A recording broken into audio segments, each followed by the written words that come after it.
పప్పు, కొద్దిగా కరివేపాకు, వెల్లుల్లిపాయలు, ఎండుమిర్చి, ఆవాలండి. స్టవ్ వెలిగించి గిన్నె పెట్టేసుకొని ఆయిల్ వేసుకోవాలండి.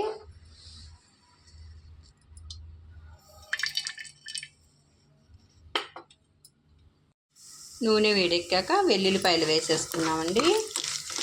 కొద్దిగా జీలకర్ర, మినపగుళ్ళు వేసుకున్నాం.